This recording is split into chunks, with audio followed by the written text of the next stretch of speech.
3, and we are live. We're live. Hello everyone. Sorry about that. Hello. Sorry about that, everybody. Just a brief technical hiccup there, but it's all good now. My computer's totally shut down. It just didn't want to play today. How is everyone? Everybody all right? We've got Gary, Charlotte, Anthony, Lisa, and Wib. Yeah, so we've got a good crowd in there so far. Yeah, I know, typical. So we're gonna crack on. We've got quite a bit to do today. Well, I'm saying we've got a bit. It's all about the skeleton, right? So I'm hoping, because we did muscles last week, we did the heart the week before, I'm hoping it all kind of makes sense when we're talking about the bone structure of the body as well, and then we can talk about adding those muscles onto the bones, and then how the muscles make the bones move. So it's through like a PowerPoint slide, so we'll just follow the slides through, and at the end of today's session, Rob has made an exercise video just on stretching. It's got a good one. It's all stretching, so hopefully everyone will be able to do it. It's not strenuous, you're not jumping around, there's nothing too high impact, so I'm hoping like everybody will be able to join in with this today. I've not even had a sneak preview, but I know it'll be fabulous. So hi Alex online as well. Hey, we've got a little crowd in, I love it. Right, so if we get started, so we are looking at the skeleton today. I'll probably talk about different types of bones as well, and I'm going to look at different types of joints as well in the body, because we've got different joints that make the bones move in different directions. Fantastic. But I love talking about the body. I think it's fascinating. Yeah, it's awesome. It's good fun. I was before my computer crashed, I was Googling skeleton jokes. I felt like I'd let myself down earlier in the week with my jokes, so I was just trying to find. There's a why did the skeleton cross the road one? I can't remember the punchline, but there is one of those. Don't you? I can't remember the punchline, mate. That's just already, isn't it? Someone in the chat might know that one. Why did the skeleton cross the road, guys? Let us know. Mm-hmm. Oh, hi Wib. The show will finish about 3 o'clock today. Normally around about 3, isn't it, Daniel? When we get done today. Yeah, about 3. But that'll include Rob's video as well. So that's the one. Me yapping on. It'll be about another hour and a bit, maybe an hour 15. We'll see how we go, and then the lovely Rob will take over, and you'll forget about me and me nattering. As you said, Mel, it's if a lot of the videos have been pretty high intensity and they've been really great. So this one, if you were thinking like some of the videos, they were great, but maybe you didn't fancy that at that time or whatever, then this one I think will be great for absolutely everybody, because it's a nice stretching video, so you can do it. Get yourself stretched out. I think everybody is sitting down a lot more with the coronavirus. Obviously, we're inside a lot more, so we start to get a little bit achy and a bit feel a bit of tension and pain. So you can stretch yourself out with this video, and it's a really good one. So yeah. No, just enjoy it. Break a bone. Hey. Alex has put the punchline to your joke is to get to the body shop. There you go. That's it. Thank you, Alex. Yeah. Why did the skeleton cross the road to get to the body shop? That's fantastic. I bet there's loads of skeleton jokes out there. If you've got any more jokes, please put them in the chat, because I do like a little joke. Yeah. And it is Thursday now. We are heading towards the weekend. So get your jokes. Get your jokes on. Just get the jokes in, guys. Mark said he might have to leave a little bit early today because he's got a Zoom call with his band.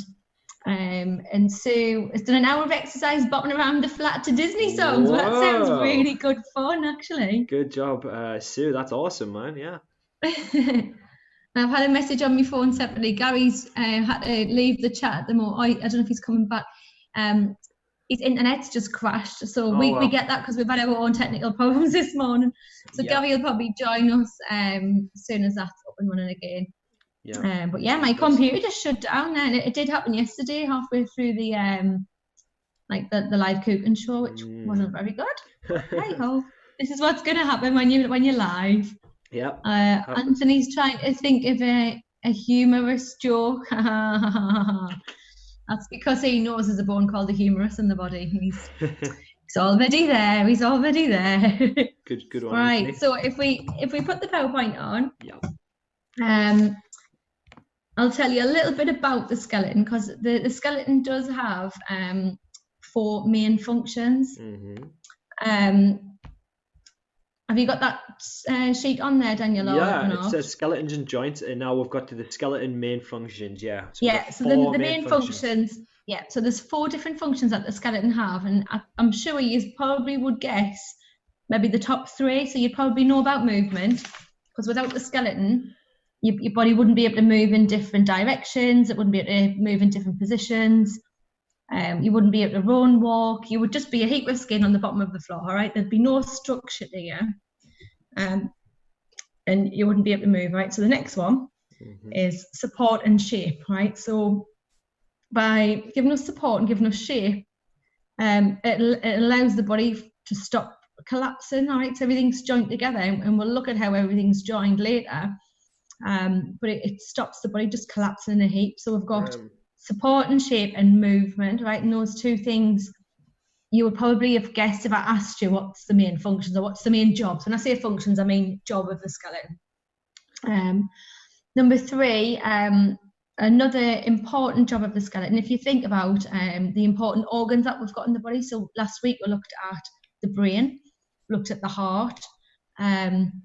We haven't looked at the lungs yet, but the ribcage, for example, protects a lot of vital organs, and your skull protects your brain. And there's a lot of bones that do act as a shield, and they do protect all of your internal organs from getting injured or damaged. So yeah, protection's another one. And the last one, this is the one what a lot of people kind of forget what the skeleton does, but the skeleton produces red and white blood cells, as well as platelets as well. It's mainly all of your long bones, you know, the bones in like your arms and your legs, your bigger bones. There's like bone marrow through the middle, right? I nearly went into a song there. So blood production, is an important job of the skeleton as well. And without that, would probably struggle as well, right? So they're all really, really important jobs. But just to give you an overview really of the skeleton and why we're looking at it and why it's important. But I mean, I think when you learn about your own body, it's interesting, isn't it? What are you laughing at, Daniel? Are you having a chuckle at yourself? I was looking at what Sue said. She said alcohol must turn bones to jelly then. Haha. No. Oh, I'll show you something, right? So Dan had some wine last night, and I wasn't allowed any. So this is not wine. This is cherry fizz. But I thought I'm going to put in a wine glass. I'm going to just pretend. So there you that's for later, in case you think I'm sipping on wine. It's me cherry fizz for later. Yeah. So yeah, that goes down. So yeah, we'll move on to the skeleton now. So the next slide, it's a little task for you. So if you can grab a pen and paper, what I've done just to make things a little bit easier, I've put a word bank in the bottom corner there. So what you can do is have a little look and see what words are there. Some of them might be dead obvious, like you might get some of them straight away. If they're not as obvious as like you would hope, I have put some letters in as a little helping hand, little clue. So have a little look at this skeleton diagram and just see if you can work your way through all of those answers, and then I'll give you just maybe 5 minutes and then we'll go through it. So just have a little look, see what you can work out, and rather than put the skull and put like collarbone and things like that, we're going to pick up the correct names for these bones, all right? So the word skull won't be in there, for example, all right? It's because it's not called the skull. We call it the skull, but the technical term isn't skull, all right? The real name isn't skull. So just have a little go at that. See if you can work it out. But I have put the letters in, so if you do get really stuck, I'm sure the letters will be enough to help you. Just have a little squire at that. See how you get on. Daniel, you can have a go as well, because I don't think you've had a go at this yet, have you? Yeah, no, I haven't. I'm having a little look now. Yeah.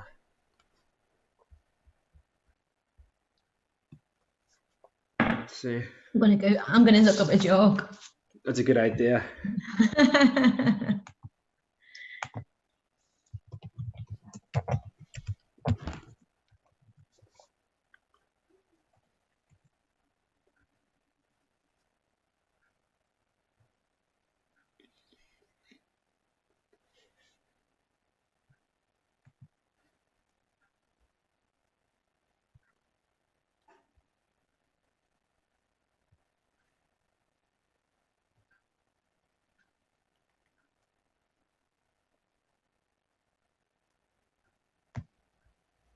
Oh, these jokes are too bad to read out.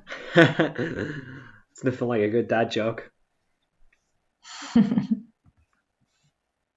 All right, what was the skeleton's favourite musical instrument? Oh my god, I know this one. Oh dear. Yeah. Go on then. Trombone. Yes! Get in there. What do you call a skeleton? What do you call a skeleton who will not work? Bone idle. Lazy bones. Lazy bones. What song do skeleton bikers ride to? The skeleton bikers. Mm-hmm. Highway to Hell. No. Bone to be wild. Bone to be wild. Oh my god. Oh my goodness. I think that might be enough for now. Yeah, I'm not going to read anymore. Right, we'll leave it. I can't believe I just sang on live on air. Right, we'll give you maybe 2 more minutes. So once it gets 25 past, we'll go through the answers, and I'll just go down one side and down the other.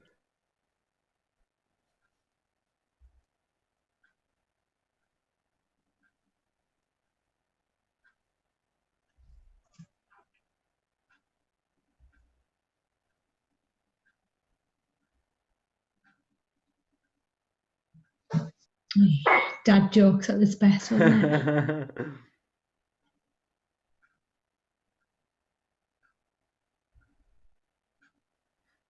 All right, 1 more minute. Has anybody got them all yet?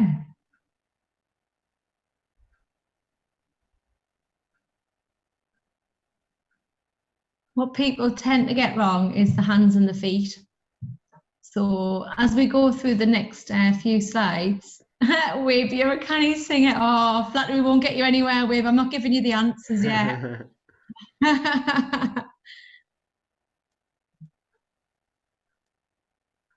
I do like a bit of karaoke, but that's as far as I'll go. You don't want me in your band.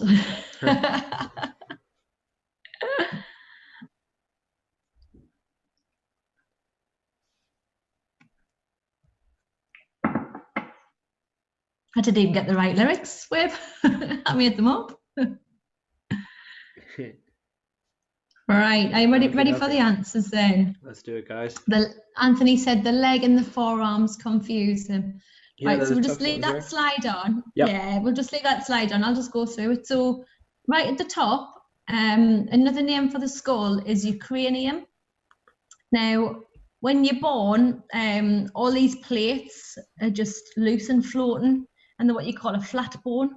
And then over time, they do fuse together. So the skull itself, or the cranium, I should just call it the cranium now. The cranium is quite a few bones that then merge together. So we just think it's one bone, but really it's a few flat bones that come together.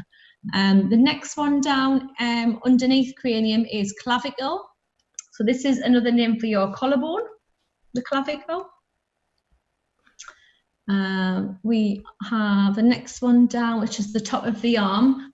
Now, this is called the humerus, and the way I remember that is you've got this, you know, when you hit your elbow and you go, oh, and you're like, it's not even funny, but you call it your funny bone.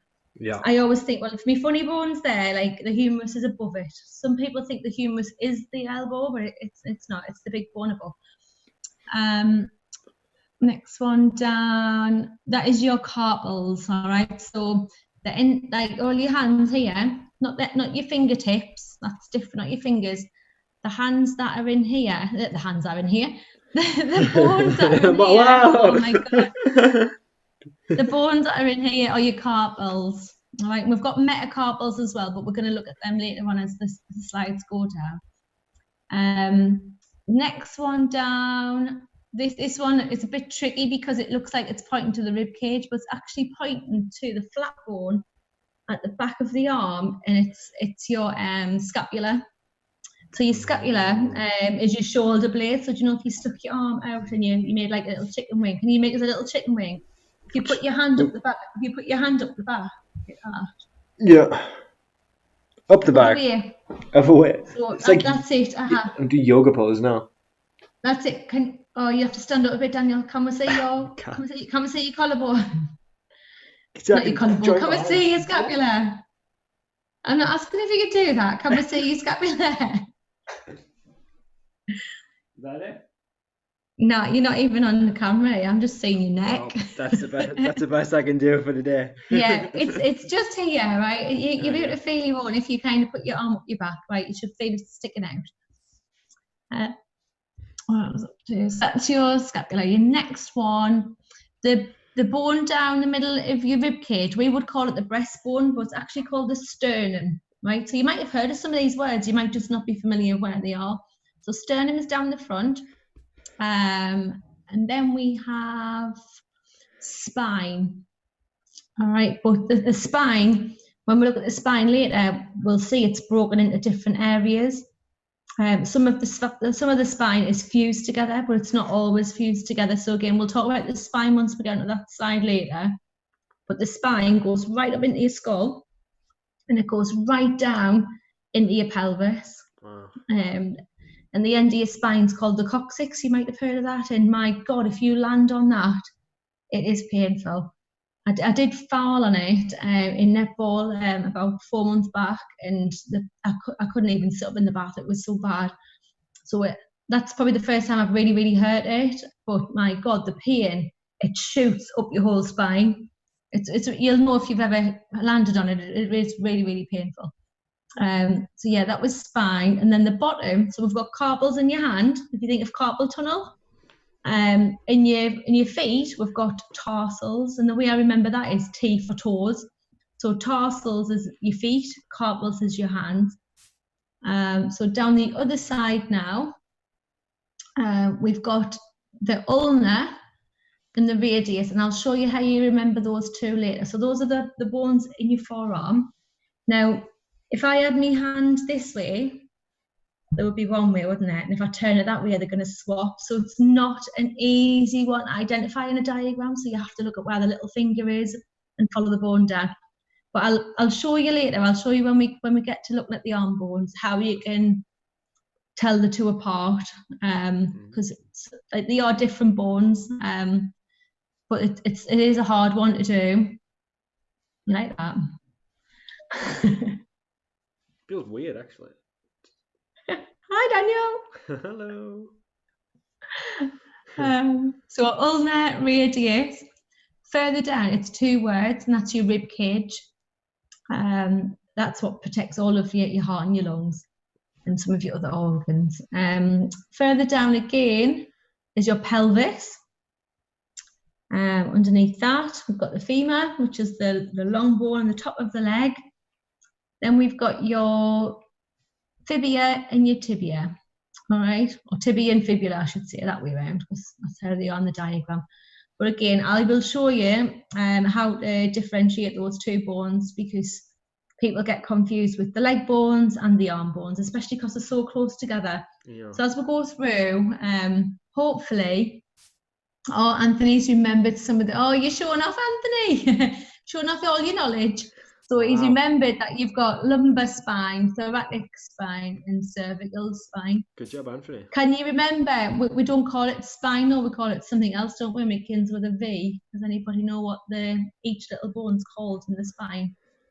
I'll leave that with you. Right, we'll move on to the next slide. Want to think about that? Want to think about, definitely. So on each slide, I've put down two different body parts. Just looking which way I've got this. Right, so Anthony. I've got the Anthony got it there, Mel. Hey. So good job, Anthony, bud. And we had jazz hands too, yes. Oh, Wib, I might have to join you in your band. We'll see. Might get the saxophone out. Play a few notes on that for you. Yeah. It's a great instrument. So I know. So we've got the skeleton. So the skeleton we've said before is your cranium. And we've got something at the bottom which everybody thinks everything's attached, but if you look at the diagram, you see like the jaw, it's like highlighted red. Yeah. That's actually a separate bone. It's not part of your skull. Wow. So the mandible is your jaw, right? So the two are totally separate, but they do lodge in together and click in together, and they're kept together by like ligaments, attach and muscle the bone. Yeah, so that's what happens there. So that's why your jaw is such a delicate area, you know. Easy, people often, especially boxers in certain sports, like where there's a lot of impact in that area, a lot of them get a lot of damage in this area. I heard as well, especially if like a boxer, if they have the mouth open and they get hit, it's like very easy to break. So that's why they have a gum shield, and it's supposed to like kind of clench them mouth a bit, so yeah, it's not loose.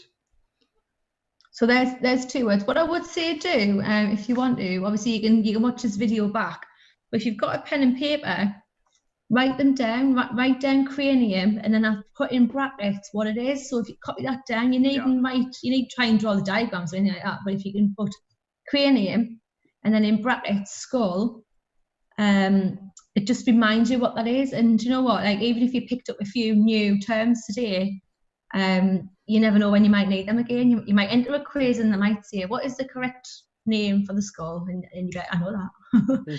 Give me the points. So mandible isn't one that, yes, mandible isn't money. Mandible isn't one that people would normally come across. But again, it isn't. It's another bone in the body, and it's part of your jaw. While we're going through all these different bones, another question for you to think about is how many bones do you think is in the human body? So if anybody knows that, without going on Google, if you can put it in the feed as well. So how many bones do you think we have in our bodies? And every bit of your spine's like a separate bone as well. So that's not one bone. So good question. If you think of your hands and your feet, yeah. Yeah. So further down then, so the next slide. So we're looking at the vertebra here, right? So we're looking at all the different vertebra. Wow. So you've got, they're all different colours as well, so you can kind of see that the split on that diagram. Now that the blue vertebra is your cervical vertebra, right? So that bit goes into your neck.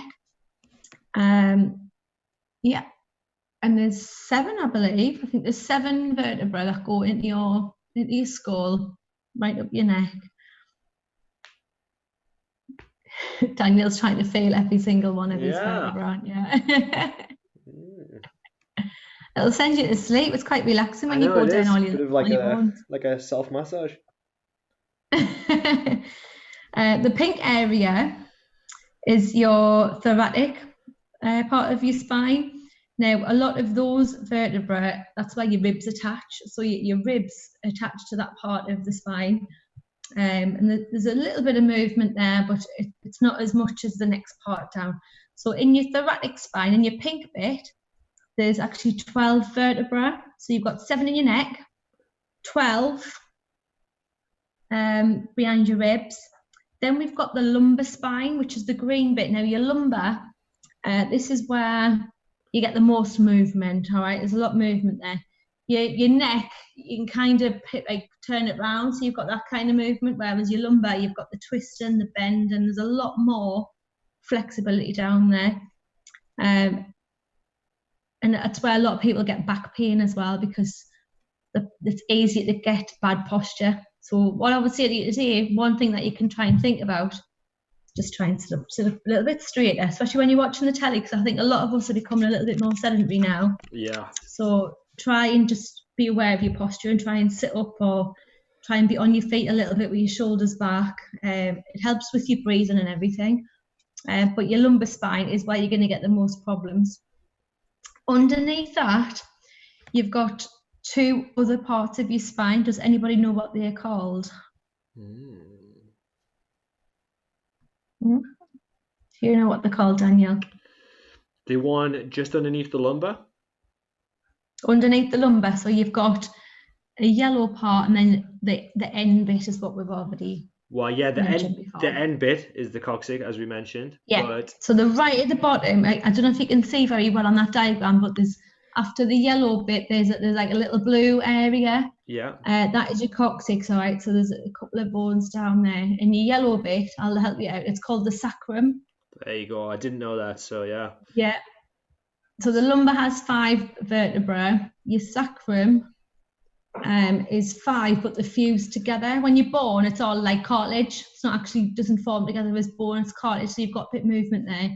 And your coccyx is actually cartilage as well, but your coccyx fuses together, and so does your sacrum. So those bottom bones in your pelvis, they're fused together, there's no movement there. And again, it's probably what we said before, it's about supporting the skeleton, isn't it? It's all supporting, strengthening, and keeping you upright. So the movement that we've got, the main part in your spine is the lumbar. There's a little bit of movement through your thoracic, which is behind your ribs, and you've got like a lot of movement through your neck. But again, it's not like your lumbar. Your lumbar's got so much more movement. So that's your vertebra, right? That's all your different parts. The way I remember it, well, the way I remember the top 3, I think of breakfast, dinner, and tea, right? So breakfast at 7 o'clock. So you've got 7 vertebrae in your neck. Dinner at 12 o'clock. So you've got 12 in your spine. And then tea at about 5 o'clock. So you've got 5 in your lumbar. So that's how I would remember breakfast, dinner, tea. And that's how I've always tried to remember those. And then the bottom 2, you just repeat the 5. So there's 5 in the yellow, same as the green. Then take 1 off, 4 on the bottom. So that's how many vertebrae you've got. Which they're all, if you think, they protect all of your central nervous system. So they do a really important job, and it's literally the backbone of the body. Yeah. Yeah. So, that wasn't a joke, by the way. That was me just being silly. Spitting facts. The diagram over on the next on the side there is your pelvis.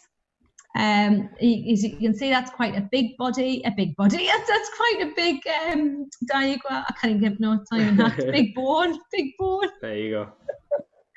It's a big bone. It's not a big diagram. It's a big bone. All right, your pelvis is a big bone. But on that one, you can see the bottom of your spine. If you look closely, you can see that all the vertebrae is fused. It looks like one bone. It looks like it's part of your pelvis. Actually, you're not part of your spine.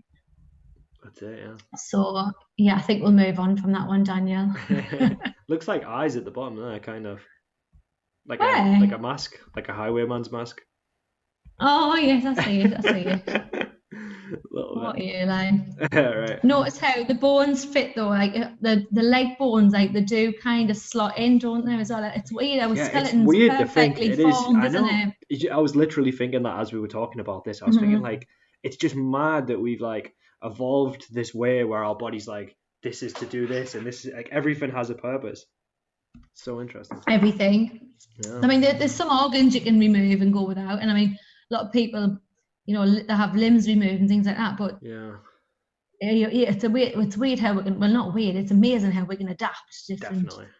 I think the very fact that our bones can heal, that always blows my mind. Like, I think the fact that if we break a bone, like our body will actually heal and the bone will grow again. Yeah. Like, that's so amazing. That's because you've got these what we call osteoblasts in the bone, and that they're called bone building blocks. So you've got osteoblasts and osteoclasts. Yeah. The clasts shape the bones, and the blasts build the bones. So we've got that going on all of the time. Obviously, it slows down as you get older, and I think we mentioned before things like weight bearing exercises. So if you did some lifting of weights or anything like that, you're going to strengthen your bones into older age. So I would try and get a weight training program or something like where you follow something just to keep your bone structure strong. It's amazing. And stop any like osteoporosis later on in life and brittle bone. So cool. Yeah. So we'll move on to the next one. Okie dokie. So we've looked at the pelvis. So rib cage is next. Now the ribs, before we said the ribs have got such an important job. Now you've got so many ribs that are attached to your sternum at the front, but you've also got what we call floating ribs. So you've got some ribs, and these are the ones that would tend to be broken, you know, if you had like a little accident or anything, or if you fell badly. I'm trying to feel mine, I kind of feel mine in a minute. You've got floating ribs further down. If you just put your hands, if you follow them from your spine, it's the ones that are right at the bottom. I have to lean side to side or to feel them. But you've got a few that they don't go right round to your sternum, they just kind of cup the bottom bit of the of your body. So yeah, you've got floating ribs, and you've got the bigger, like the stronger ribs, which are attached to your sternum. But the ones at the bottom are the ones where, you know, if someone said, "Oh, I've cracked my rib," or "I've," like, you know, people have accidents. It's normally your floating ribs because they're not as strong. You just think it's floating, so it's more likely to be damaged. And that's probably so when you're breathing in and out as well, you've got that flexibility. Yeah. For your diaphragm to move. Right. Yeah. So that's your rib cage. Next to that is your sternum. So the sternum is your breastbone. Now, if you ever had to do a cardiac arrest or anything like that, it's your breastbone that would sit directly above your heart, and that is where you would do your compressions in order to pump the heart. Isn't it common as well that when you do that people might bruise ribs or even break ribs? But that's like it's really common. It's totally normal as well. Like if you think when you're doing CPR, if you do it properly, you should be pressing down about 1/3 of the chest. So you should be pressing the sternum about 2 inches down into the rib, like into the chest. Yeah.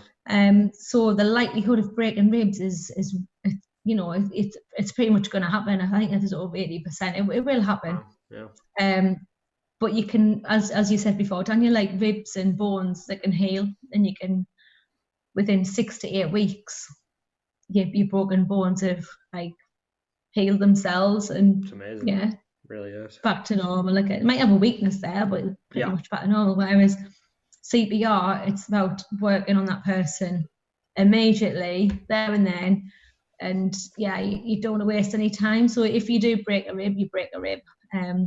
That can be fixed. What you can't do is restart the heart in 6 weeks' time. You have to do it there and then. Yeah. So yeah, but that's where you would press. And if anybody hasn't done their first aid with me, we do courses on first aid. So once the lockdown's over, check out our drop-in sessions, and we do run an emergency first aid at work qualification. It's only a 6-week course. You do like an hour every week, and we do a different topic every week. If anybody's interested in doing that after like the lockdown's over, get yourself along to the building and get the qualification. It's free. Got funding to do that as well. And do you know what? You could save somebody's life. So it's a really important qualification to have. Yeah, definitely. And even if it's not just, even if you don't want to do it for like a job, say it's not part of your job to be a first aider.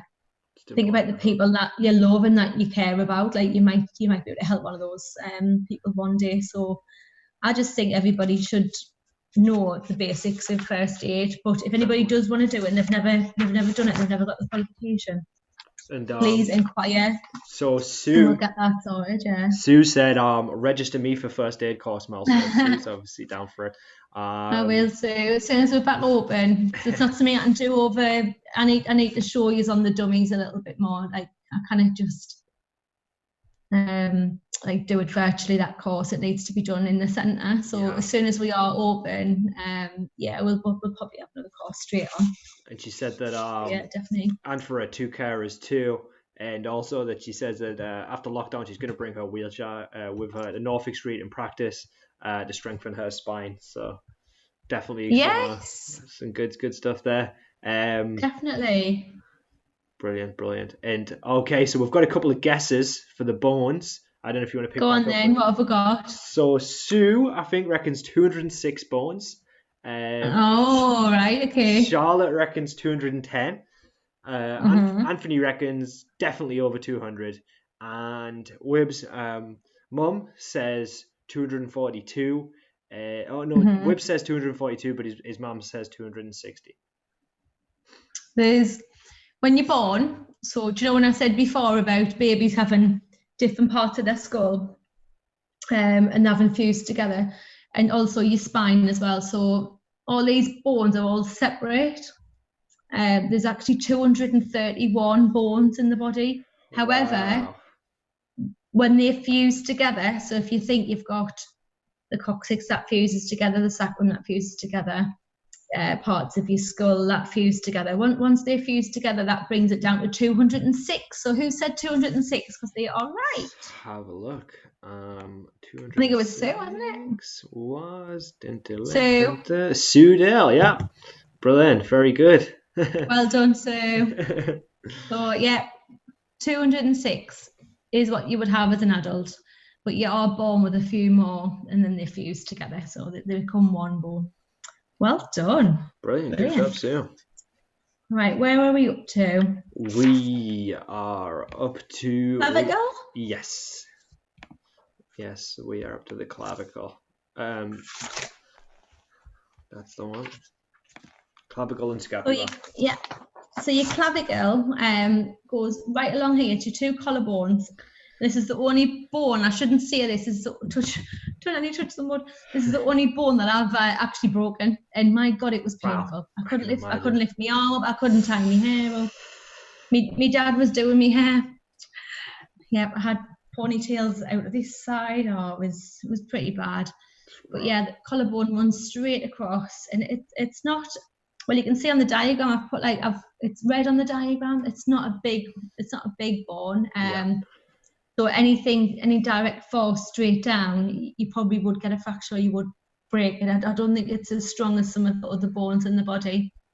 But if you see, it attaches, it goes right along to the scapula and the shoulder, which, your shoulder blade, it goes right along, comes right across the front, near the breastbone, near the sternum. Yeah.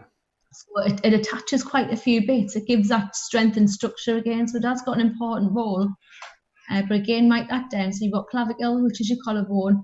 And then at the back, which we're getting Daniel to try and demonstrate where it is your scapula, all right? So these bones, especially your scapula, you can see it's a flat bone and it curves around the back of the rib cage. So is that kind of where, like, in between, like if you're talking about muscles, you got your delts and then your lats are kind of like in between it, right? Would that be right? Or your deltoid is your shoulder muscles. That would be a little bit higher, but it would be attached still. Yeah, it would still be attached.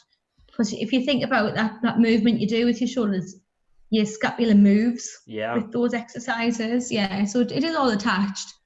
And yeah, it would probably even be attached to your traps as well. It's that high up. So yeah, you can see on that diagram where they are.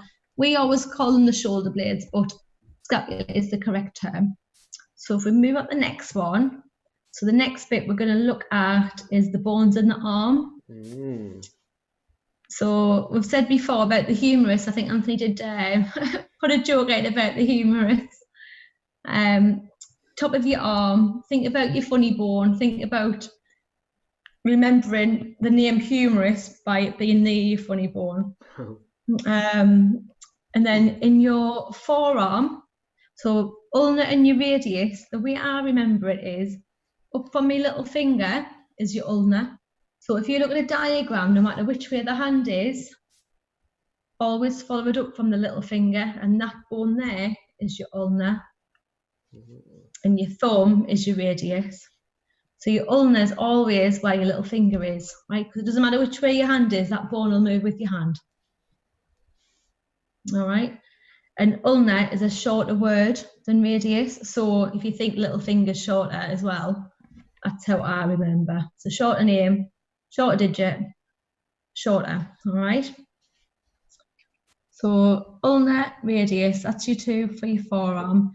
And then the next slide, we look at the bones in the leg. All right. So the top of the leg is your femur. Now this is the longest bone in the body. Again, this is where bone marrow would be made. So you've got two bones in the body there called the femur. And below that, you've got your fibula and your tibia. Now your tibia is the one at the front of the leg. It's the one, well, it's quite a bigger bone, and your fibula is a smaller bone at the back. So those are your leg bones. You can see on that diagram as well, you've got patella, which is your kneecap. But we're going to look at that again later on anyway, but that diagram shows where that is. So your patella is like a floating bone as well. So it's only attached to like cartilage and ligament. It's not attached to another bone anywhere. Wow. So it floats, right? And if you ever push it like this over the top, it'll move. Oh, I'm not showing you. Sounds horrible. It'll move. Is that like when the like the doctor hits your knee with like a hammer and it lifts up? Is it similar to that, or is that like underneath? Yeah. I don't know what that was. I think that's just more like a reaction that your body would do when you're relaxed. Right. I don't think they don't hit your patella with a hammer. Christ, don't do that. That would have some bad effects. Bad advice, Daniel. Bad advice. Is that? I know we're going to talk about this in a bit, but so is that the kneecap bone? Is that similar to the shoulder as well? Like is that like a similar kind of bone? The patella is to the kind of. No, your kneecap's the only one like that, I believe. Wow, I don't think really? there's any others that float that way. Right. Okay. Cool. Yeah. So I'm excited to learn about that then. If you move on to the next slide. Yeah. Have you got carpals and tarsals? Is that what you've got on the next one? Yep. We have carpals, metacarpals, tarsals, and metatarsals. Right. So we said before about carpals being your hand bones. Now, if you have a little look at the diagram, so you've got carpals and you've got metacarpals. They're all colour coordinated as well, so you'll be able to see all the different ones. Now, it's not probably the best of diagrams, but the purple bit more towards your wrist is your carpals. The yellow bit is your metacarpals, and then all of your fingers, they're called phalanges. Right. Yeah. So we've got those, and your toes are also called the same. So if anyone says where's your phalanges, it's in your fingers and your toes. It's both. There you go. There you go. Not a trick question. And then if you look at the other diagram, so you've got your tarsals, which are higher up towards the ankle. Then you've got your metatarsals, which are a little bit lower down, and then it says again phalanges at the end. So tarsals, think about your toes, right? T for toes. So if you get confused between your carpals and your tarsals, think about toes for tarsals, TT. And footballers tend to injure these quite a bit. Interestingly, People probably lose, or anyone who plays any particular sport. Well, interestingly, Anthony Shields in the chat there said, I always remember Rooney injured his tarsals, and he said keyboards can damage your carpals. Keyboards? I'm guessing he means from like repetitive strain injury or typing too much. Oh, right, type, yeah. Yeah. Yeah, people get carpal tunnel, don't they, where the hands lock. Yeah. It's normally like a job where they do like a lot of repetitive things. Yeah, definitely. So interestingly as well, Sue said that knee taps happen, what we were just talking about. She says that is it's when the nerves just above the patella that react. So it's Oh, right, so it pulls your leg up. Yeah. But I think you have to be totally relaxed when that happens. Yeah. My dad used to do it with his hand. Like if we were Really? sitting like, I don't know, like in a dentist or something like that, he would just get bored and be like, right, relax your leg, and he'd just start hitting you just to try and get your leg to kick up. I think we did it at school. We used to try and do it because it's like fun. So. Hey, honestly, move on to the next bit then. So that's your hands and your feet. Okay. And if you look at how many bones were in there as well, there's loads of bones, isn't there? Loads of bones. Loads and loads and loads.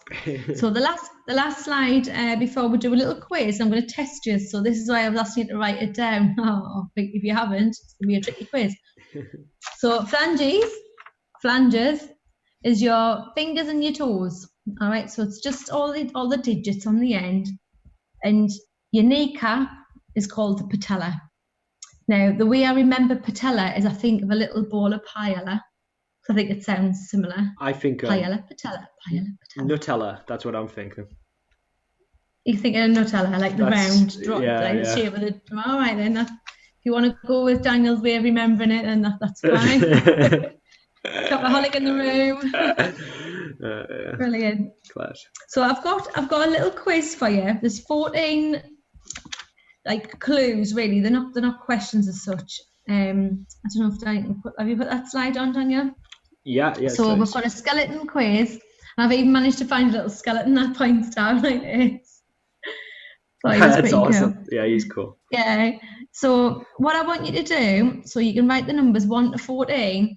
I want you to write down the correct term for these. So if it just says hip bone, for example, or skull, write down, if you can remember, what the correct name is for those bones. Further down, it might give you the odd clue, like this protects your heart and your lungs, right? So that might be an easier one. And then you've got all the different bones really in the body. So just have a little look, give it a go. I'll give you, what do you think, Daniel? Should we go to 5 past? Yes, I would say that's fair. Yeah. All right. Okay. Meanwhile, I'll try and find some more jokes. I think I've been enjoying a little dad jokes. It's a good idea.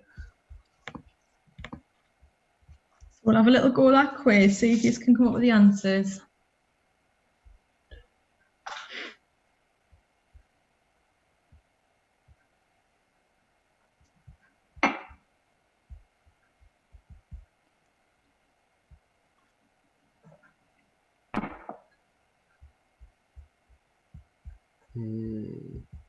Putting you on the spot now, aren't I? I'm going to have a little think as well. How do skeletons contact other skeletons? Telebone? Yes! They use the telebone. There you go. Love it. Class.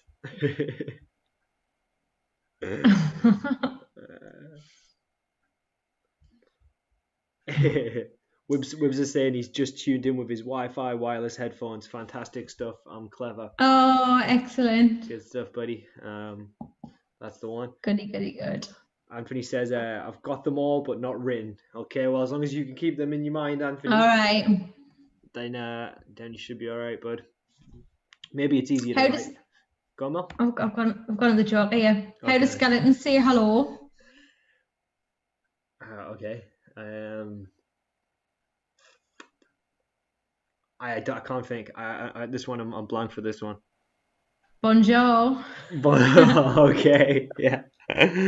Bonjour, right? That's awesome.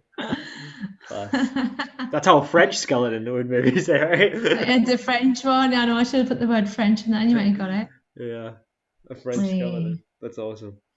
Bonjour. I'm enjoying these. I'm going to have to remember some of these. Dad jokes.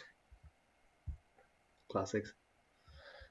Why didn't the skeleton go to the scary movie?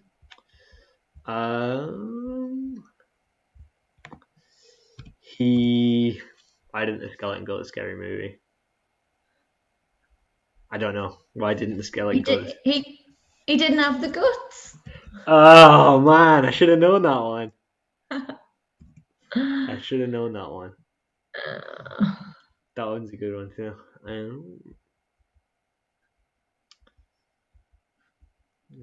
don't know. Oh. What does a skeleton say when it gets angry with somebody or angry with someone? What does a skeleton say when it gets angry with someone? I've got a bone to pick with you. Yes! That was alright. I was surprised I got that one. That one's a bit harder. What are skeletons' favourite rock bands? Or rock band, I should say. What's a skeleton's favourite rock band? I don't know. Bon Jovi. Bon Jovi. Right, enough. Okay. Right, one more. What's well, this is a terrible one, by the way. Right, I've got two for you, okay? Two quick ones. Go on then. Why are skeletons so calm?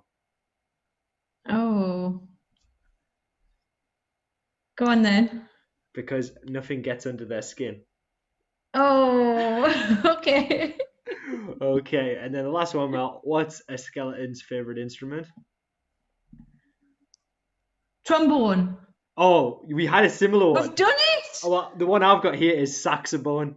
But yeah, basically it is the same. Yeah. So that both acceptable there.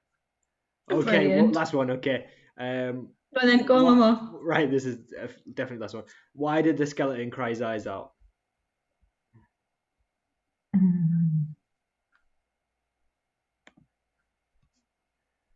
I don't know.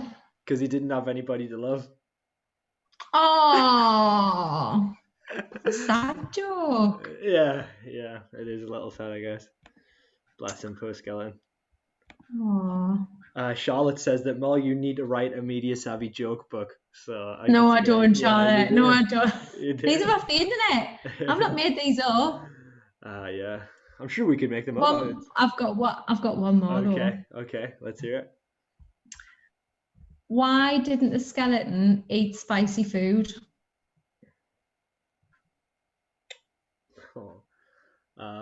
He didn't have the stomach for it. Yes! There we go. Okay. I love that you get the punchlines. I'm just sitting there like, nah. Well, I think I've got a clue. We've figured out though, isn't it? That's always good. The punchline is either it's related to bone or it's going to have something to do with them not having a body or not having the guts for it. So the punchline's the same. It's always just the format's slightly different. Yeah. Oh well, that's past a bit of time. We've got 1 more minute left on the quiz. Good fun. That was good fun. I enjoyed that. Hey. So I love a bit of a dad joke. How is everybody getting on with the quiz? Are we feeling confident, guys? Do you guys feel like you've got them all, or you're missing a couple, or how are you feeling about the quiz, guys? I feel like I've got a few. There's definitely a couple that I'm not sure about. I'm hoping I remember them all. I haven't got the answers over time. Yeah, it's tough. Might need your help. I'll do my best. All right, we'll go through the answers then, I think, yeah? Let's do it, yeah. So let us know how many you get out of 14. So another name for the hip bone is your pelvis. If you think when you put your hands on your hips, you're putting your hands on your pelvis. Yep. Another name for the skull, so this is number 2. The skull is called the cranium. That's it, touch Daniel's just demonstrated, yep. Touch wood. Another name for your shoulder blade is your scapula. Another name for your kneecap is your patella. Patella, paella, Nutella. Patella. Number 5, this protects your heart and your lungs. It's your ribcage. That's the one. The bone in your forearm above your thumb. So we'll know that the little finger is your ulna. Yeah. Above your thumb is your radius. So yeah, your radius. Up from your thumb, yeah. The long bone at the top of the arm is your humerus, because we think about the funny bone. your large lower leg bone at the front. All right, so this is at the bottom. So this is your tibia. The collarbone, this is the one that I broke. It's called your clavicle. Got 2 of those. Then you've got your small lower leg bone at the back, and that's your fibula. Your fingers and your toes are your phalanges, or flanges. Number 12, the long bone at the top of the leg is your femur. Another name for the breastbone is your sternum, and the bone in your forearm above the little finger, we've already said, is your ulna. So let us know how you got on with that. How did you do, guys? We have Sue. Sue said that she forgot number 12, but she got all of the rest. So that's a really good effort, well Sue. Done, yeah. Very good. I think if you just think about the little hints and tips as well along the way, like you can kind of remember bits and work it out. Definitely. Yeah. Well done, everyone. Good job, Sue, there. All right, we'll go to the next slide again. So we've looked at the skeleton. What I'm going to quickly cover, and we'll not do too long on this. We'll maybe spend about 10 minutes on it. Perfect. 15 minutes. But I'm going to look at different joints in the body. Fantastic. So these are called synovial joints. So they've got a little bit of fluid in there. And have you ever heard of people saying, I'm going to lubricate the joints, I'm going to warm my body up a little bit before I exercise? Bit of stretch in there. Well, that's when you would like work these joints a little bit just to get that fluid moving. So you've got synovial fluid in your joints, and we need to try and warm that up. So we've got that bit flexibility through our spine and our whole body really. So what I've done is I've wrote down there's 6 different types. Like some of them you might have heard of, and then it says about it, and then it says where it is in the body, so where you can find it. So you've got the pivot, was said before about your neck, right? So your pivot, it allows rotation. So the vertebra in your neck is a good example of where you might find a pivot joint. Yeah, allows what I know because we're doing some kind of dance routine, aren't we, Dan? That's the one. You've got the hinge, right? If you think of hinge as in opening and shutting a door, like a door hinge, it allows like a swinging motion. So the type of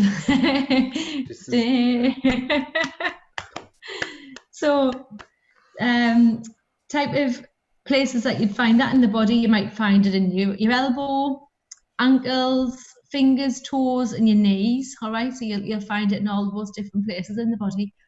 Another joint is your saddle joint, and I'm going to show you on the next slide all the different pictures of what these look like, because it's hard to picture them sometimes. So the saddle joint is similar to a hinge joint, as in it does this motion, but it also moves round as well, and I'll have to show you that because it's a difficult one to explain. And your thumbs, even though your thumb goes like this, it can go side to side a little bit more, so it's got like a bit more range of motion than just a hinge joint. That's how we can like get an object, like say a glass of water, and you can get whatever shape you need with it. Whereas if it was just a hinge joint, it would be more like picking something up like a crab, like straight. So you wouldn't be able to get the full grip that you might need in order to hold an object. Whereas our thumbs are quite clever really on how they do things. So you could pick up something which is an obscure shape, but your thumb would mold to the right position to lift it. Whereas it's not just a clamp. So the saddle joint, if you think of your thumb of that type of movement it's got, that's a saddle joint. A gliding joint, so bones slide alongside each other. This is like the hardest one to imagine, but if you think of your wrists and your ankles, there's a lot of bones in there, and when you go to one side or the other, the bones like slide to support. Wow. Yeah, it's a weird one. Or if you went and did like a press up or something like that, like your bones would move a little bit to support. So we've got the gliding, a condyloid. This is where one bone fits into the cavity of another. So it could be like where your wrists are connected to the bones. Wow. and you'll see, like, I think we looked on some of the other diagrams, it was like the bone fit perfect in the other bone, and that's what you call that. But you've still got a little bit of movement there, but it, like, for example, it's where the wrist might connect to the radius. So if you think about your thumb here, think about the movement you've got there. It's still a joint, but it's where it like fixes, where it attaches. And the one that you're probably most familiar with, and these are the ones that you have the most movement with, is your ball and socket joints. So you've got your hips and your shoulders as well.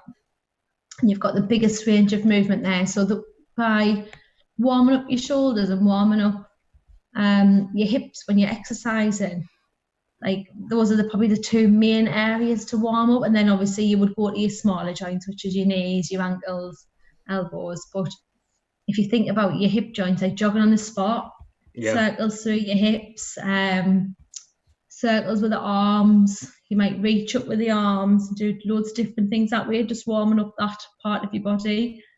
But the ball and socket, definitely an important one to warm up before any exercise.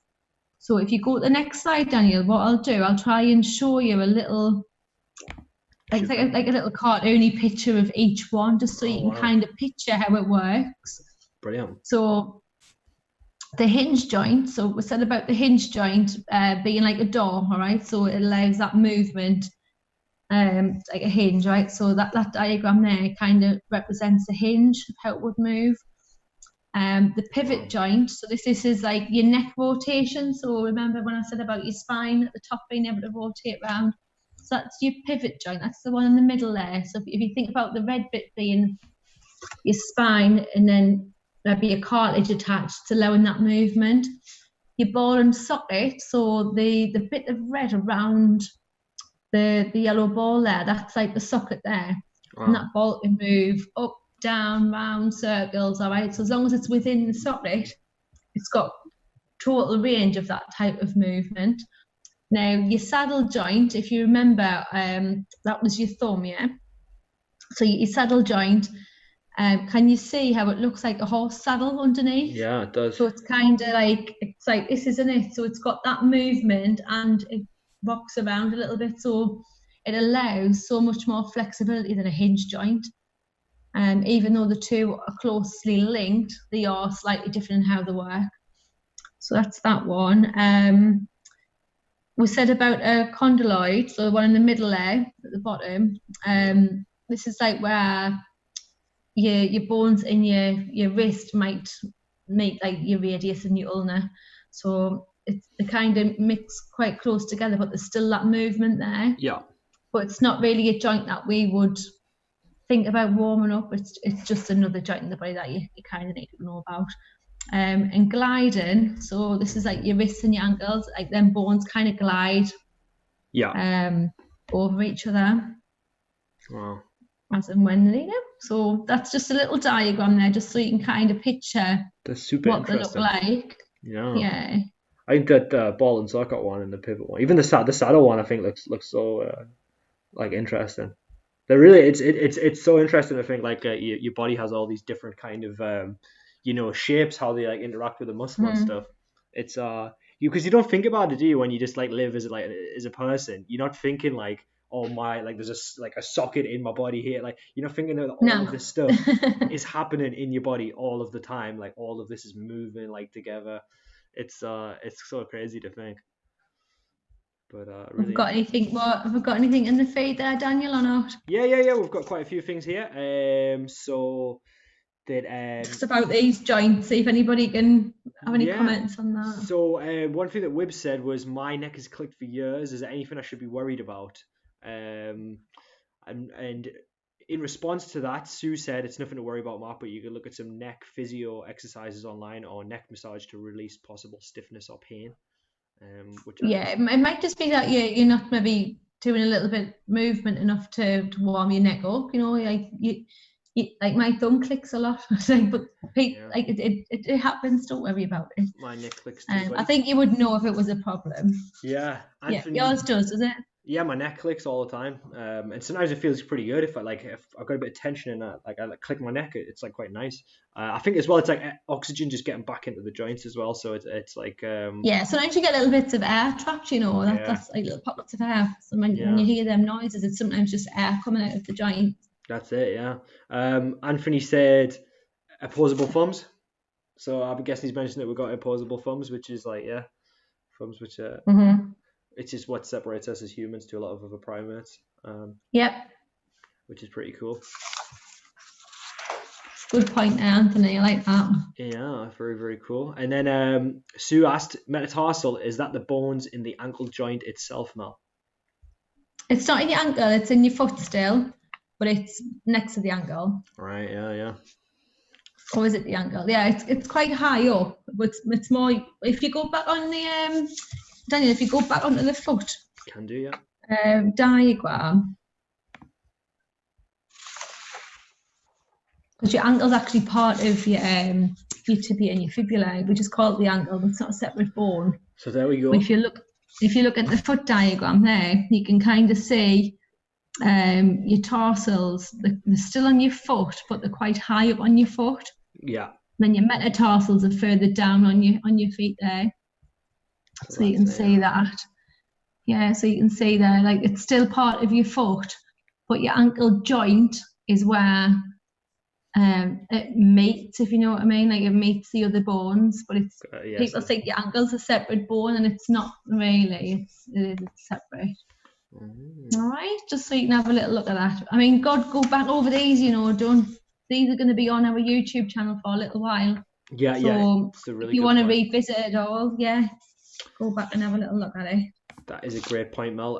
These videos, once the live is finished, the video will be up on the YouTube channel along with the rest of the virtual wellbeing sessions. So guys, if you have anything that you want to revise, or you think, okay, I'd like to have another look at that, then they will all be available on the YouTube page.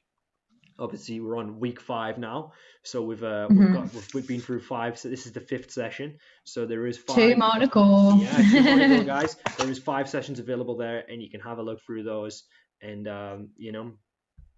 see if there's anything. Anybody is enjoying this, obviously you need to be Sunderland based, but we've got a Fit Body Fit Mind session running on a Tuesday, 10 till 12. Yep. If anybody wants to jump in with that as well, drop me a message and we'll get you signed up. You can always watch the repeats as well. It's not a problem that you've missed a little bit. It's fine. What I'm gonna see now is like the exercise video. All of the joints that we've covered, Rob will be warming them up, so you'll be able to see and you'll be able to think about what bones you're moving and what joints you're working. So we are going to move to the video shortly. However, before we go for a break, in between, like you're grabbing some water and getting a space, survey. Brilliant, good idea. needs to be done. Yeah. So if you can maybe put the link of the survey in the feed, Daniel. I know it's underneath the video, but if we can just put it in the feed, if you can all just spend a minute completing that survey and filling it out for us, and then hopefully probably the video will play with no interruptions. That'll be fine. Yeah, it should be good. They've been good up to now, so been amazing videos. All the videos have been great, and we've had no kind of interruptions with them stream-wise as well. So hopefully we're going to keep that going. I'd imagine it should be fine. Yeah. And yeah, as Mel said, we will shortly let you guys have a little break as well. I'll see if Hafen's pasted that survey in there. Thanks a lot for doing that. Oh, thank you. Brilliant. Hello to Hafen as well. Hi, Hafen. I just noticed that we are up to 88 subscribers on the YouTube now, so that is fantastic, guys. So I'm very happy about that because we're edging closer and closer to 100 subscribers. And guys, just to let you know, if you're watching this and you don't have a YouTube account, it might be worth making one, just because then you'll be able to interact with the chat and you'll be able to kind of ask us any questions. You can ask Mel any questions related to the session as well, which is always, amazing to be able to kind of have that available. And beyond that as well, you will get notified of every live session when they're on. So it's a good idea if you want to be able to keep up with what we're doing. You will get a notification of when we go live. So probably it is a good idea to subscribe, guys, if you're enjoying the session.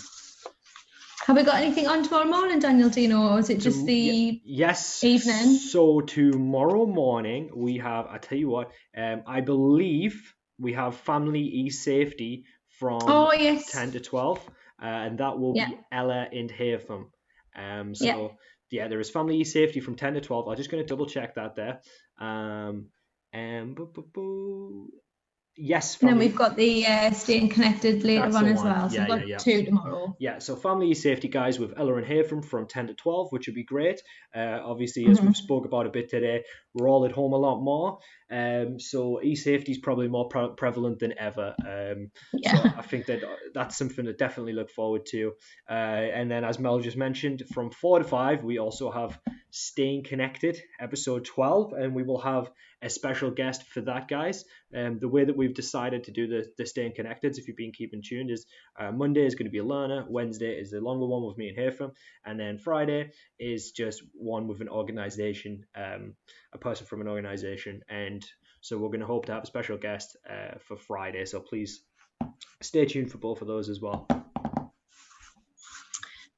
While the video is on, the chat will still be live, so if anybody does have any questions, put it in the chat, and I'll still be about to pick up any questions and answer you over the next half an hour. But yeah, go and grab yourself a drink, and we'll just pause for a break now. I hope you've enjoyed today. I hope you've really had an interesting session there, and you picked up some new names. And I hope to see you at another session soon. Guys, hope you've enjoyed the session. Are we just as a quick question? Are we popping back in, or are we just going to be, are we going to leave the video and then we're going to kind of go out and we'll leave the chat? I'll leave the video just to play it, and then that'll end. I don't need to come back on, but I will keep an eye on the chat. So if anybody does want to ask me any questions, I'll be around to answer the chat. But when you can come back on live, yeah, so that's a good point. Yeah. Perfectly fine. All right, brilliant, guys. So yeah, as Mel said, we're going to take a quick 10-minute break here. So we're going to start at around 2:32, 2:33. So just about 10 minutes roughly. And we'll just play the video straight away there, guys. And we will be available in the chat. So yeah, just take this time to get some water, make a bit of room in wherever you're going to do this, your living room or your garden or wherever, and just take 5 there, guys. Okay, so right, we are going to go to break, guys. All right, so see you in a bit, guys. Enjoy. Bye.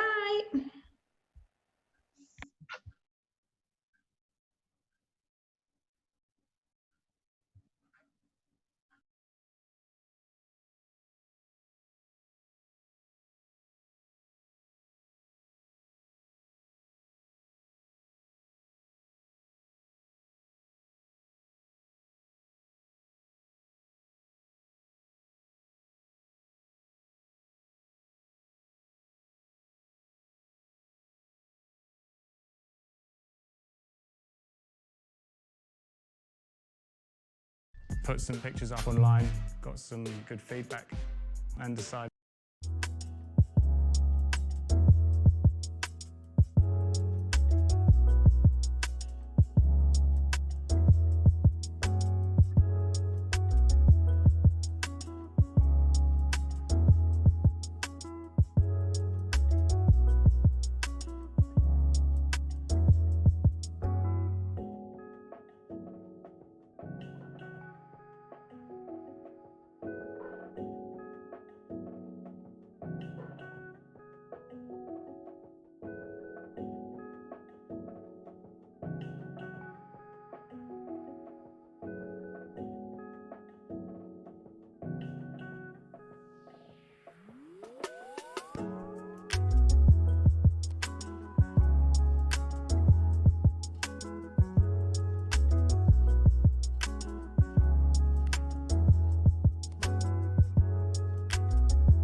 Hi everyone, welcome back.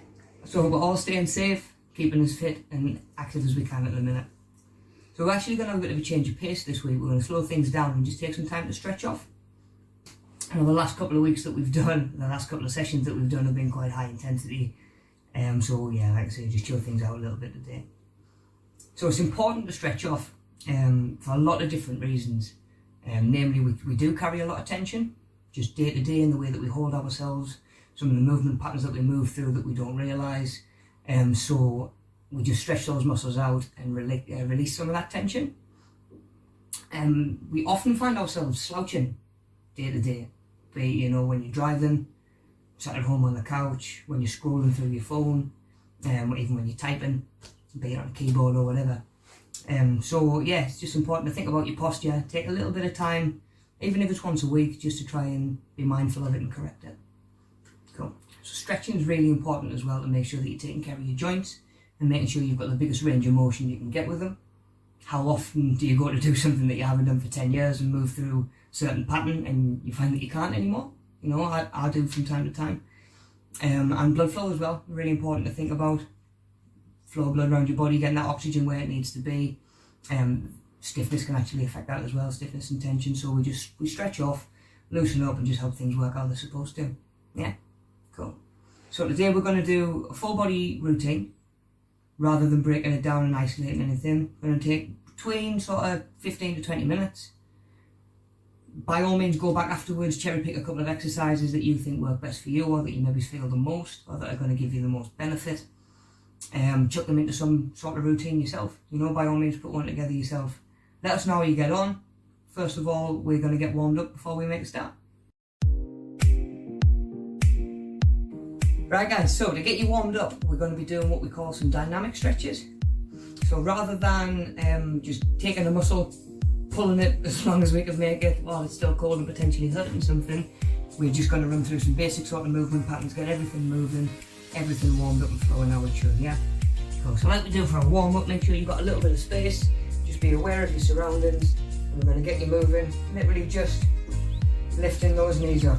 Get them as high as you can, but we're not even running on the spot. Get them arms moving a little bit. Like I say, it's a full body workout, so we've got to warm everything up anyway. Get them up nice and high.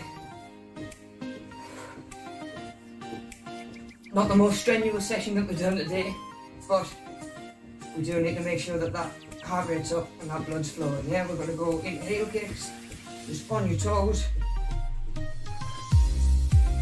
There we go, just like you're trying to keep yourself in the bum.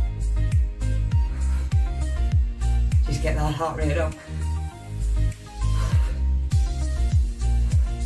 There we go, we're going to come down, feet about shoulder width apart. A little bit of a bend in your knees. Come down and touch the floor, yeah? You want a little bit of a pull down the back of your legs, pushing your hips back over. Back's going to be flat, and you're going to make sure that your knees aren't locked. A little bit of a bend. There we go, come a bit wider. Toes pointing out. Same again.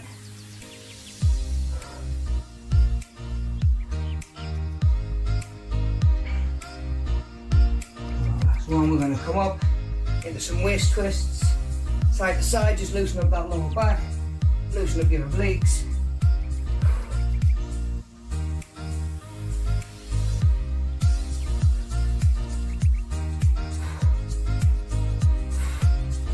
And then, good old favourites, going into some star jumps. Just to make sure we're nice and warm before we start stretching up. There we go, warm up done. Cool, grab yourself a drink, grab yourself a towel. You don't know how much you're going to sweat, even though we're just stretching off. I'm definitely warming up already. Ideally grab yourself an exercise pad if you've got one laid around the house. If not, make sure you're working on carpet like I am. You know, I've tried on things like rolling up towels before and stuff like that as well if you do need that little bit of protection. If there's any that you do find that you can't do, leave them out, change them back for one that you've already done that you feel that you were getting a lot of benefit from. Take our time, we're going to hit each stretch for about 30 seconds, just gradually pushing that range as we feel things loosening up and we feel that range maybe increasing, yeah? We're not going to force anything that doesn't want to go, we're not going to push our luck with anything. Like I say, nice and steady today. Yeah, get it done.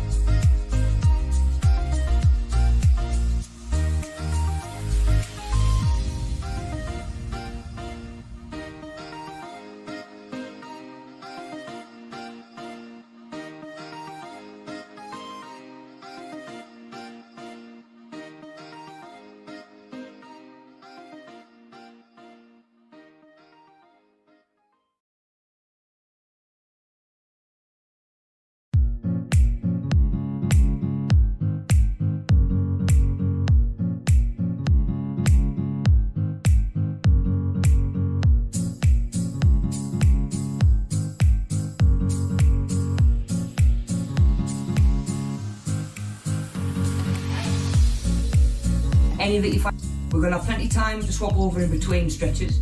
Yeah, we're not rushing through anything like we normally do. Yeah, we're not going to force anything that doesn't want to go.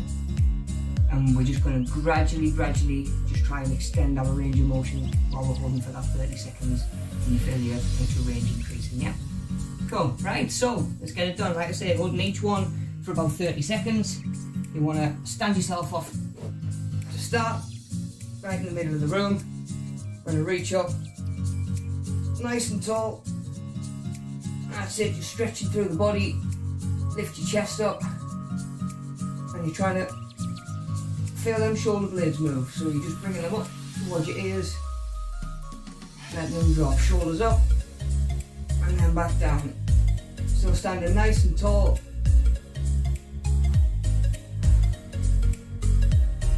There we go, nice one, first one done, so a nice stretch down the front, yeah? Cool, so next one we're going to go is going to be the hamstring stretch.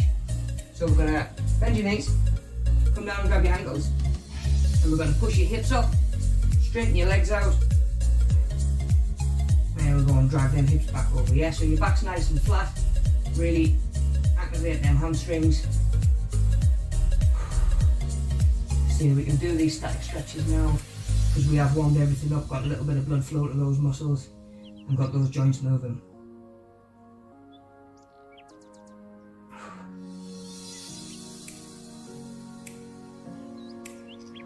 Just feeling that pull. There we go, just nice and steady, come up and out of that one. From there, we're going to do a quad stretch, so down the front of your thigh, so either use a wall, use a door frame, even use a couch if you've got one kicking about. You just need something for your balance. If you need something for your balance, you're just going to come knees together and hips forward and pulling your heel in towards your bum, yeah? There we go. So if this knee pulls right back rather than out there, you want that pulled right down the front of your thigh.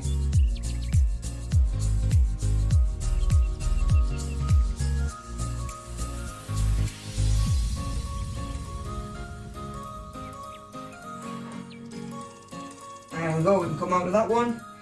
And of course we want to make sure we do the other side as well. So we're going to take time to stretch that other leg off. Same again, get your balance. Lean against something if you need to. If not, like I say, we're just going to get your balance. Come, heel up towards your bum. Keep your knees together. Hold back rather than there. Or as close to there as you can get, yeah? By all means, if you're feeling tension, before I'm saying you should be feeling tension, it just means you're a little bit tight, yeah? So don't worry about pushing as far as I am. There we go. Get that pull. Same again, as you feel the muscle stretch it out, just try and pull it that little bit further through your range, but don't force anything. There we go. So we're going to start moving away from the legs, but you'd be surprised when it comes to your muscles how interlinked everything is. So we're going to move on to your lower back, but we're still moving through some leg ranges as well. So we're going to come onto one knee, try and tilt your hips forward, and then we're just lunging forward, yeah? So you're getting a pull right down here on that hip flexor, right on that joint. If you let your pelvis tilt back that way, you won't get the stretch so much, so you need to pull back that way, yeah? Try and engage them abs, nice pull down there.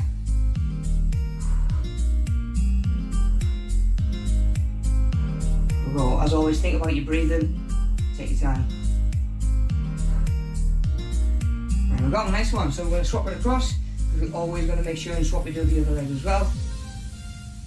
The body works better when it's in balance with itself, and we don't want tension on one side and not the other. And we go, so same again, hips pulled in, driving forward, and you're getting the pull on that back leg. Should be nice and high. There we go, more up towards the hip joint, if you can see, in there rather than down the front so much.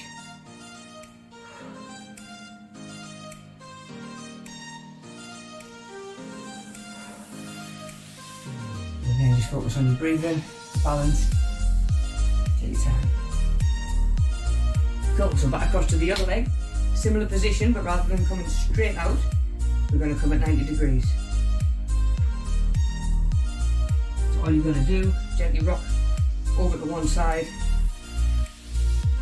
There we go, so you're going to feel the pull inside your thigh a lot more. Maybe even down the back of your hamstring. And as you feel things start to loosen up a little bit, try and come that little bit further out. Same again, just gently lean into anything, we don't want to force anything.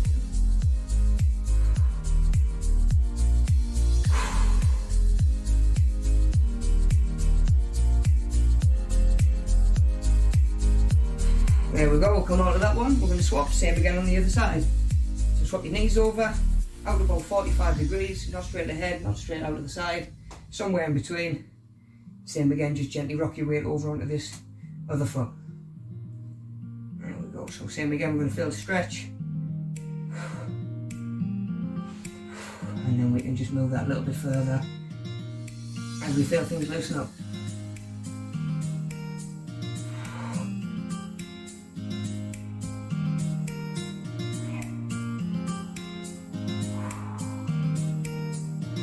Just pushing it where we can.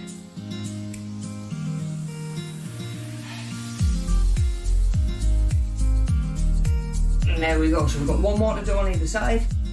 So we've done straight ahead, we've done 45. We're going to come out at 90 degrees now, yeah? So you want your heel pretty much in line with your knee. This leg's pointing back over rather than out to the side for balance. And same again, keep your body squared on and you're pushing over to one side.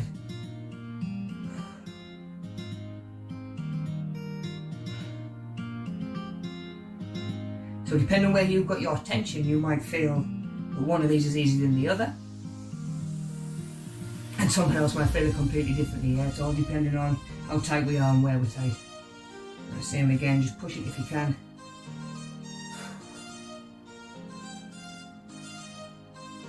There we go, really feel the hips loosening up now.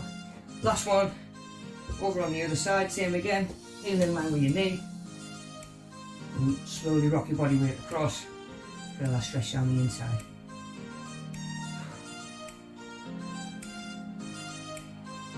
There we go, so you want to be thinking about your posture all the time, keep your chest up if you can. And just deep breaths.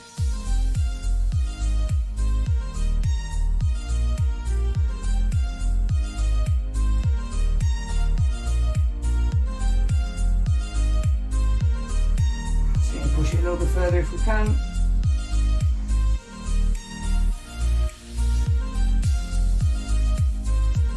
There we go, well done. So finally off your knees, and sit yourself on your bum. One leg forward, 90 degrees, the other leg back, 90 degrees as well, yeah? From there, back's nice and flat, you're just going to bring your chest down towards your knee. Same again, don't force anything, just as low as you can get.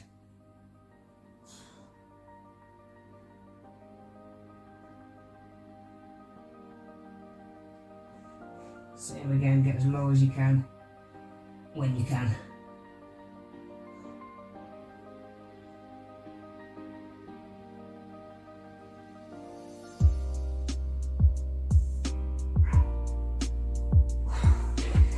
There we go, we're going to swap it across. So although you're going to be feeling a lot of these in your legs, we're actually doing a lot of stuff now that's going to be loosening up that lower back. Let us start working on that as well. So down towards this knee. Same again, you might find one side's tighter than the other. Find if we can do this on the regular, they'll start to balance that out.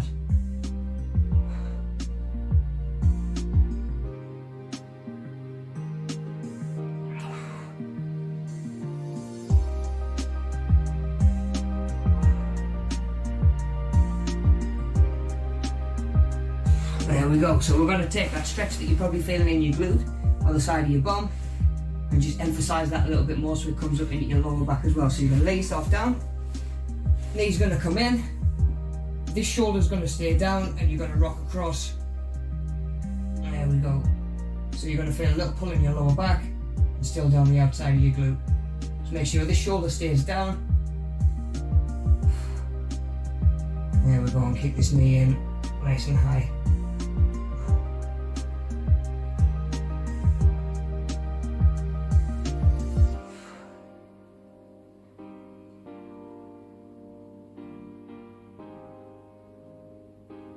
There we go, feel that just increasing its range over time.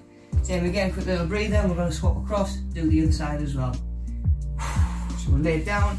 So remember, this time, it's your other shoulder that wants to stay down here. You're going to come in, knee up, over and across.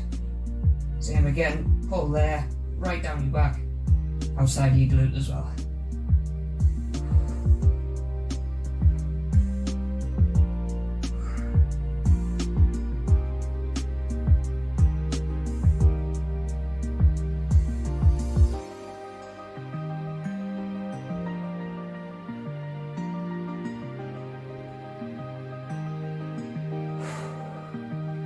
Nice one. Little breath, set yourself up, and we're going to come back to that kneeling position.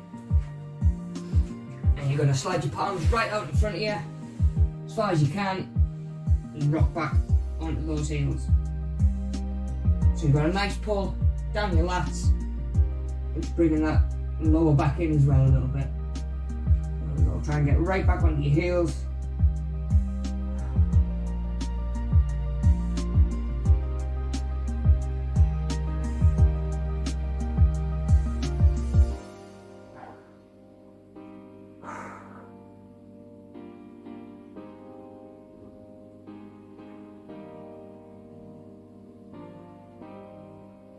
There we go, coming out onto all fours.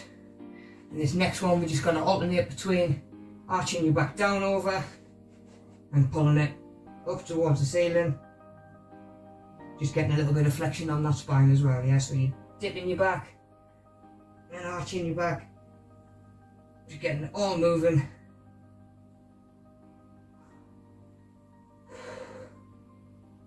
So here we don't have to rush, just gradually moving from one into the other.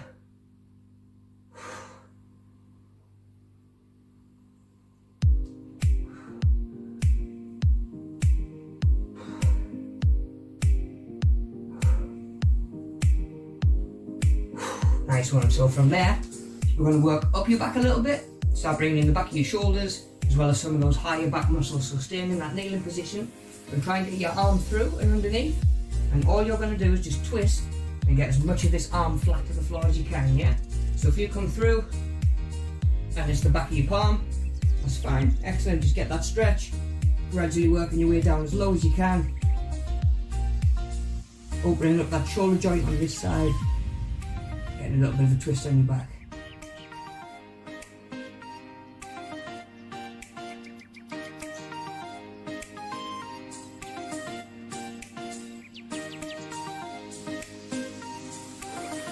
There we go, come out of there. Still got the other side to do. Definitely warming up.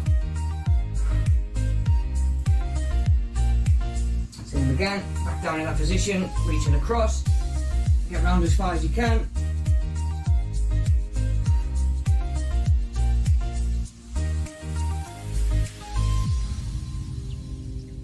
And there we go, really feeling the stretch on the back of your shoulder as well.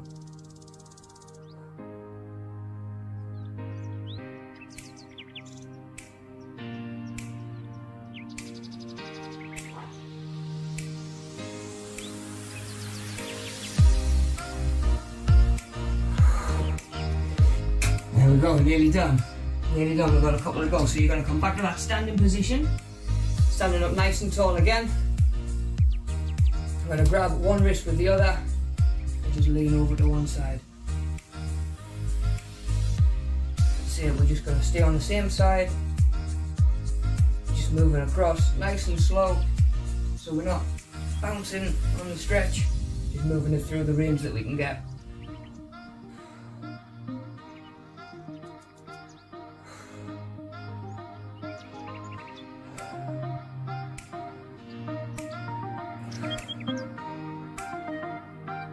Same again, nice controlled breathing while we're stretching off. There we go, roll those shoulders. So I've got the other side to do. A couple of stretches to do and we're done. Yeah, so we're reaching up again. Reach with the other arm. And we're going to reach across to the other side as well. Staying nice and slow, nice and controlled.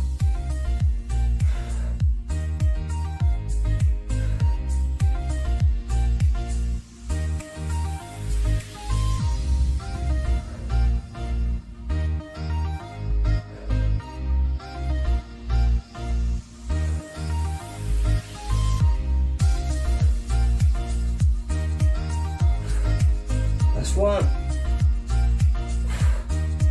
There we go, so we're just going to stay on upper body from now on, standing the rest of the way, yeah. No more kneeling, we don't have to get back down on the floor.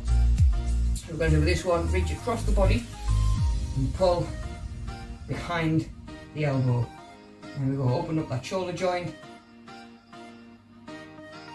There we go, looking across the opposite shoulder. So we're getting a nice neck stretch in there as well.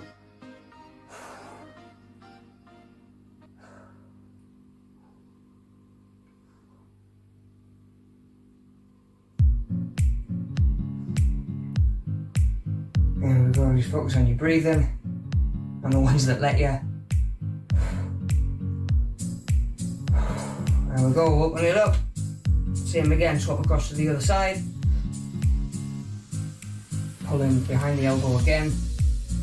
Opening up the shoulder, making sure we look over that opposite shoulder as well.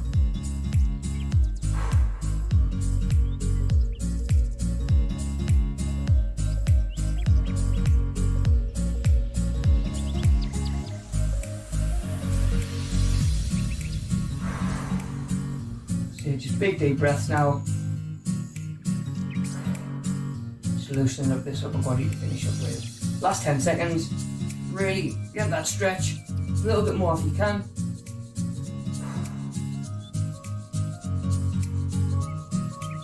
There we go. So we're going to go fingers interlocked, palms out and away from you. There we go, just letting those shoulders pull forward as well.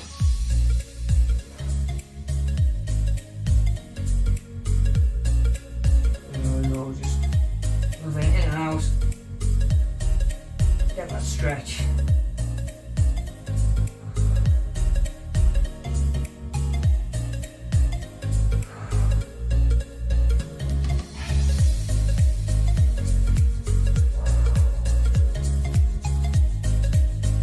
Nearly there, last few seconds.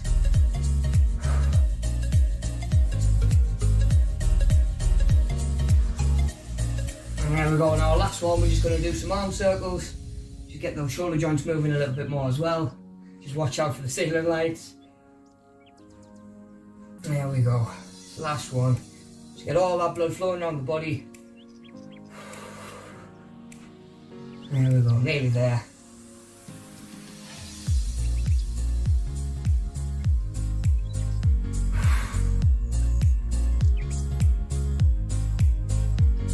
Hope you've all enjoyed a change of pace, back to normal next week.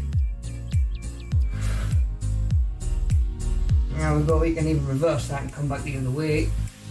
Same again, just think about getting them shoulder blades moving as well if you can. There we go, done.